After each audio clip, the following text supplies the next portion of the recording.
Gita ji, what's your story? What's my story? हाँ, तो आप शुरू से शुरुआत कर लो। तो मैं शिमला में, शिमला से सुन्नी जो है हाँ। तहसील है, मैं वहां से लगभग 30 से 35 किलोमीटर लुहरी रोड में मेरा घर आता है। शिमला ग्रामीण? सतलुज मेरे घर के आगे बहती है। शिमला ग्रामीण का मैं हिस्सा हूँ।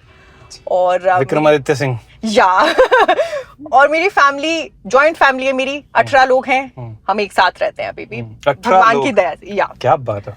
तो ये वाला कल्चर मैंने शिमला, अपर शिमला, सिरमौर की तरफ बहुत देखा अभी भी, या कुल्लू की तरफ भी, कि अभी भी 18 20 25 30 लोग भी मतलब साथ में रह रहे हैं और बहुत अच्छे से रह रहे हैं, बहुत प्यार से। हाँ। मतलब भगवान की दया से हम लोग अभी भी साथ हैं और अपनी मर्जी से साथ हैं, खुशी खुशी साथ हैं। क्या बात है। और अगर मैं थोड़ा सा स्पेसिफाई करूं तो हाँ। मेरी फैमिली में मेरे पापा आर्मी से रिटायर्ड हैं। अच्छा। आर्मी रिटायर्ड ऑफिसर है मेरे पापा। हाँ। मेरी मम्मा वो हैं जिन्होंने हम सबको बनाया। हाँ। वो अगर एक नेम देना हो तो हाउस वाइफ है, हाउस मेकर है, लेकिन हाँ। उनकी वजह से हम लोग इतना स्ट्रांगली सब कुछ कर पाए हैं, अच्छा। क्योंकि शी वाज दैट।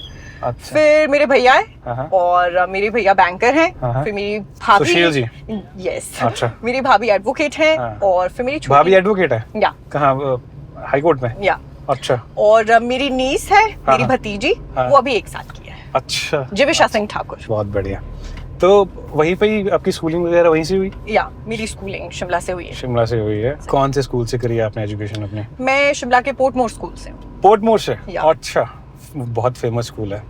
नर्सरी से वहीं तक ही? नहीं। हाँ। मैं उससे पहले मलियाना में स्कूल में पढ़ी हूँ, हाँ। और फिर मैं वहाँ शिफ्ट हो गई, हाँ। और उसके बाद I shifted to Chandigarh. Chandigarh? Chandigarh में क्या किया आपने फिर? मैंने सबसे पहले बैचलर्स इन जर्नलिज्म किया है। ठीक है, कहाँ से?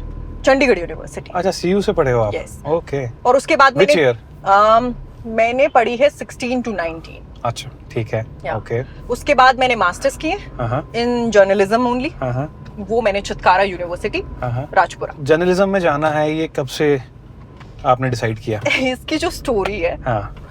वो सच में बहुत फनी है। हाँ। अगर मैं किसी को बताती हूँ तो उन्हें लगता है कि बातों बातों में प्रोफेशन सिलेक्ट हो गया। मेरे जितने भी करीबी हैं उन्हें सभी को पता है हाँ। कि ये मेरे भैया की वजह से है। सुशील जी? तो एक्चुअली इसकी स्टोरी वहां जाती है जब मैं बहुत ही ज्यादा छोटी थी। आई वॉज इंस्पायर्ड मेरे पापा से बहुत ज्यादा। हाँ। मुझे लगता था कि मैं अपने पापा जैसी बनना चाहती हूँ। आर्मी की तरफ जाना था या। आपको? अच्छा। और अगर आर्मी नहीं तो मैं पुलिस में जाना चाहती थी। अच्छा, देश सेवा करनी थी आपको? यस।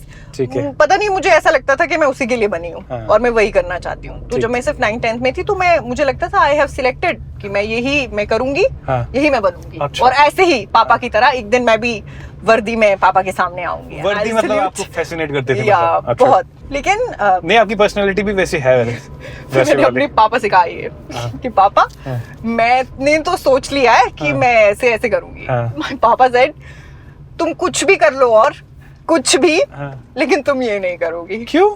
मेरे पापा ने मुझे लगभग शायद कोई भी ऐसी सही चीज नहीं होगी जिसके लिए मना किया है। हाँ। या मतलब जो हो सकता था उसके लिए कभी भी मना नहीं किया है। हाँ। ये शायद कुछ पहला था, बड़ा था, जिसके लिए मेरे पापा ने मुझे ऐसे स्ट्रेट नो बोला था। कोई रीजन पूछा? मेरे हिसाब से जो जिस डिपार्टमेंट में रहता है ना इंसान, वो बेहतर जानता है कि उस डिपार्टमेंट में क्या होना चाहिए और कैसे होना चाहिए। हाँ। और उस वक्त सिचुएशन भी अलग थी विमेन हाँ। की इन फोर्सेस। अच्छा। तो मेरे पापा ने मना कर दिया। हाँ। मैं सोच में डूब गई, और फिर वो होता है ना आपके अब कोई गोल नहीं बचा है। अब हाँ। देखेंगे, कुछ तो हो ही जाएगा, कुछ तो बन ही जाएगा। जहाँ जो बनना था वो तो मतलब नहीं हुआ। और पापा ने इनकार किया तो आपने भी मान लिया कि मतलब ठीक है? क्योंकि वो कहते हैं ना कि जो आपको कभी ना नहीं करते, हाँ। फिर वो आपको एक बार ना करे तो वो हाँ। ना भी बड़ी लगती है। ऐसा नहीं कि मैं दुखी नहीं हुई, या हाँ। मैं रोई नहीं, या मैंने ऐसे नहीं पूछा कि क्यों पापा, मतलब एक जिद भी रखी कि क्या पता मैं बन ही जाऊंगी। हाँ। लेकिन फिर एक टर्निंग पॉइंट वहां एक दिन में, और मेरा भाई बैठे हैं, हाँ। तो मेरे भाई ने पूछा तुझे बनना क्या है, क्योंकि वो कहते हैं ना आपका वो +1 एंड +2 का टाइम आने वाला होता है, और फिर आपको सिलेक्ट करना होता है आप कौन सा सब्जेक्ट पढ़ेंगे। आप 9th-10th में थे? 9th-10th में थी। ठीक है। तो उन्होंने कहा कि क्या करना है तुम्हें, हाँ। तुम क्या रखोगी? हाँ। तो मुझे नहीं पता था मुझे क्या रखना है और मैं क्या बनना चाहती हूँ। तो आई जस्ट सिंपली सेड कि मुझे नहीं पता है भैया, हाँ। और मुझे नहीं पता।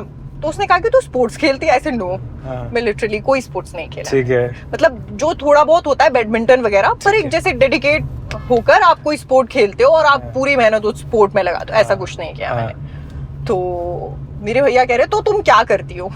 तुम कुछ तो करती होंगी स्कूल में एक्स्ट्रा एक्टिविटी। तो आई सेड कि मैं ऐसे डेक्लेमेशंस, डिबेट्स या ऐसी चीजें, मुझे मतलब रिसर्च करना ऐसे सब ठीक लगता है। अच्छा, डिबेट्स वगैरह आप करते थे पहले से? या वो सोच में डूब गया कि अब इसका मैं क्या जवाब दूं। तो उसने ऐसे ही कह दिया मुझे कि तुम या तो टीचर बन जाओ, तुम लॉ कर लो, या तुम जर्नलिस्ट बन जाओ। अच्छा। अभी टीचर और लॉ। हाँ। मेरे जवाब बहुत ही टीचर, नोबडी लाइक्स टीचर। तब मैं छोटी थी, मतलब अभी उस तरीके से हम नहीं देखते, तब इंसान नहीं सोचता है वैसे, क्योंकि आप खुद स्कूल में थे। You used to hate teachers के हमें अभी तो लगता है पढ़ना पड़ रहा है। हाँ, तब अब लगता है कि वही थे जो हमें शेप कर रहे थे। right. They are the actual foundation जिनकी वजह से हमें कुछ आता है। right. आज अगर मुझे कुछ कहना है टीचर्स को तो मैं ये कहूंगी कि thank you so very much, आपने मुझे वो बनाया जो मैं आज हूँ। एवरी टीचर फ्रॉम बहुत छोटी क्लास से to masters, every teacher I am thankful to. लेकिन ये मेरे भाई ने कह दिया कि ऐसा करो, तो ऐसे मैंने बच्चों वाले जवाब दे दिए उसे।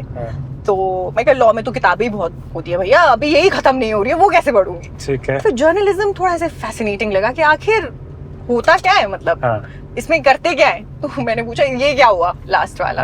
तो उसका जवाब था कि वो जो आते हैं ना वैसे माइक लेके बोलते हैं आज बारिश होने वाली है बारिश होने वाली है तो बस वही बन जाओ। अच्छा। तो मैं वेदर रिपोर्टर। तो मैंने सोचा कि ये तो थोड़ा फैसिनेटिंग लग रहा है कि अच्छा। क्या होगा। उसके बाद मैंने अपने लेवल पे काफी जर्नलिज्म की चीजें पहले से पढ़नी शुरू कर दी थी। अच्छा, कि ठीक होता है। क्या है, कोर्स के लिए कहाँ जाना पड़ता है, किस तरीके के कोर्सेज आते हैं। ठीक है। जैसे उस टाइम पे ज्यादा डिप्लोमा चलता था, ठीक है।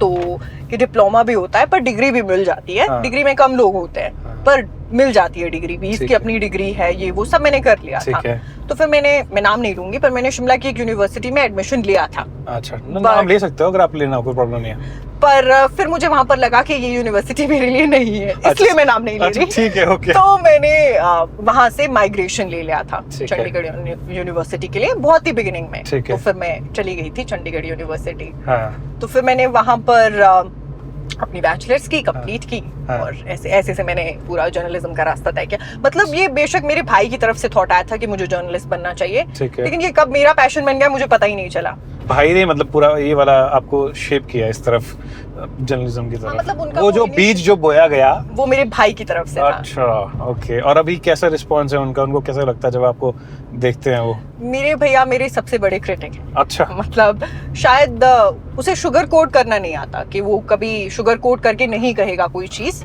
हाँ। वो सीधे सीधे बताएगा कि गलती क्या थी और सही क्या था। जब ये खुद मेरे भाई ने मुझे बता दिया था कि तुम जर्नलिस्ट बन सकती हो, उन्हें तब भी नहीं लगा था कि मैं सीरियसली यही एक प्रोफेशन चुन लूंगी। उस वक्त जर्नलिज्म को थोड़ा इस तरीके से लिया जाता था कि बहुत प्रॉब्लम्स आती है, लड़कियों के लिए अच्छी फील्ड नहीं है। अच्छा। तो जैसे मेरी मदर है वो रेडी नहीं थी कि मैं जर्नलिज्म करती। हालांकि now she is the proudest mother. पर क्या बोलते हैं आंटी? मतलब अगर मम्मा को कोई मिल जाए और ऐसे कह दे कि अरे आपकी बेटी, my mother is very happy कि अरे वाह हाँ मेरी बेटी है मम्मी ऐसे खुश हो जाते हैं। पर पहले नहीं चाहते थे कि मैं करती। और उस वक्त मेरे पापा ने एक बहुत क्रूशियल रोल निभाया कि मेरे पापा ने कहा कि मैं एक बार उसे मना कर चुका हूँ, अब मैं उसे मना नहीं करूंगा। अगर ये पढ़ना चाहती है तो अब ये यही पढ़ेगी, ओके, जो ये पढ़ना चाहती है। पापा के जो पॉलिटिकल व्यूज होंगे, अज्यूमिंग, क्या कभी वो भी डिक्टेट करते हैं या फिर कुछ उस तरीके से कभी कुछ कॉन्वर्सेशन होती है? मैं और पापा most of the time opposite ends पे खड़े होते हैं। अच्छा, मोस्ट ऑफ द टाइम। ठीक है, ओके। तो वी आर लाइक डिबेटिंग कि ऐसे नहीं ऐसे हो सकता था। हाँ, जैसे कि कुछ बताना चाहो अगर? जैसे अगर मैं किसी पार्टी या किसी उस पे कह रही हूँ कि उनका ये डिसीजन सही नहीं था, उन्होंने इसी ईयर में लिया था या इन्होंने कॉपी किया है, कुछ याद आ रहा हो जब पार्टी तोड़ने वाली बातें या ये सब चल रहा था, तो उस दौरान हम ज्यादा डिबेट करते थे चीजों पे। अच्छा। ये होना चाहिए था, ये कितना सही है, या ये नहीं होना चाहिए था। कुछ वैसा, क्योंकि वो पुराने लोग हैं तो उन्हें लगता है कि ऐसा कोई बदलाव नहीं आना चाहिए, ये नहीं होना चाहिए। और अगर मैं ये कह दूं कि नहीं, लेकिन बेहतर चुनने के लिए अगर आपकी सम्मान नहीं हो रहा है आपकी पार्टी में और आप चले गए हैं, तो दैट्स अ डिफरेंट थिंग। तो ऐसे डिबेट शुरू हो जाती है, फिर वो गहरी चली जाती है।